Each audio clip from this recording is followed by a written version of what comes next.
আমরা কোনোভাবেই আগামী ক্রীড়াঙ্গনে কোনো দলীয়করণ করতে চাই না। ক্রীড়াঙ্গনকে দলীয়করণ করতে চাই না, এই প্রতিশ্রুতি শোনা গিয়েছে বহুবার, কিন্তু বাস্তবতা বলছে ভিন্ন কিছু। হঠাৎ করেই ভেঙে দেওয়া হলো বোর্ড, গঠন করা হলো নতুন অ্যাডহক কমিটি, আর সেই কমিটি নিয়েই উঠছে প্রশ্ন।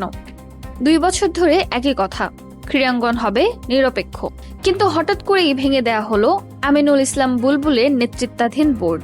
গঠন করা হলো 11 সদস্যের নতুন অ্যাডহক কমিটি, যার নেতৃত্বে আছেন তামিম ইকবাল।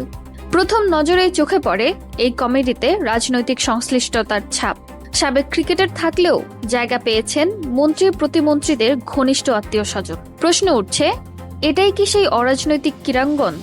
কমিটিতে আছেন মিনহাজুল আবেদিন নান্নু, আতাহার আলী খান, ক্রিকেট সংশ্লিষ্ট মুখ। তবে একই সঙ্গে রয়েছেন প্রভাবশালী রাজনৈতিক পরিবারের সদস্যরাও। এতে সমালোচকদের দাবি, যোগ্যতার চেয়ে পরিচয়ে বেশি গুরুত্ব পেয়েছে। কমিটির একমাত্র নারী সদস্য রাশনা ইমাম পেশাগতভাবে প্রতিষ্ঠিত হলেও তার রাজনৈতিক পরিচয় বর্তমান সরকারের প্রতিমন্ত্রী ববি হাজ্জাজের স্ত্রী। এরপর রয়েছেন বর্তমান সরকারের প্রভাবশালী ব্যক্তি স্বরাষ্ট্রমন্ত্রী সালাউদ্দিন আহমেদের ছেলে সৈয়দ ইব্রাহিম আহমদ। রয়েছেন অর্থমন্ত্রী আমির খসরু মোহাম্মদ চৌধুরীর ছেলে ইসরাফিল খসরু।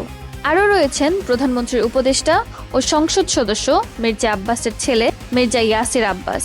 সাবেক বোর্ড পরিচালক ও ক্লাব সংগঠক ফাহিম সিনহাও আছেন এই অ্যাডহক কমিটিতে। আরও বড় বিতর্ক তৈরি করেছেন সাবেক সভাপতি আমিনুল ইসলাম বুলবুল নিজেই। তিনি নিজেই এই কমিটিকে অসাংবিধানিক ও অবৈধ বলে দাবি করে নিজেকে বৈধ সভাপতি হিসেবে ঘোষণা দিয়েছেন। ফলে প্রশাসনিক সংকট আরও ঘনীভূত হয়েছে। বাংলাদেশ জাতীয়তাবাদী দল দীর্ঘদিন ধরে যে নিরপেক্ষ ক্রীড়াঙ্গনের কথা বলেছে, এই কমিটি কি সেই অবস্থানকে প্রশ্নের মুখে ফেলছে? ক্রীড়া বিশ্লেষকদের মতে, ক্রীড়াঙ্গন যদি রাজনৈতিক প্রভাবমুক্ত না থাকে, তার প্রভাব সরাসরি খেলার মাঠে পড়বে। সিদ্ধান্ত গ্রহণে পক্ষপাত, প্রশাসনিক অস্থিরতায় ক্ষতিগ্রস্ত হতে পারে দেশের ক্রিকেটের ভবিষ্যৎ।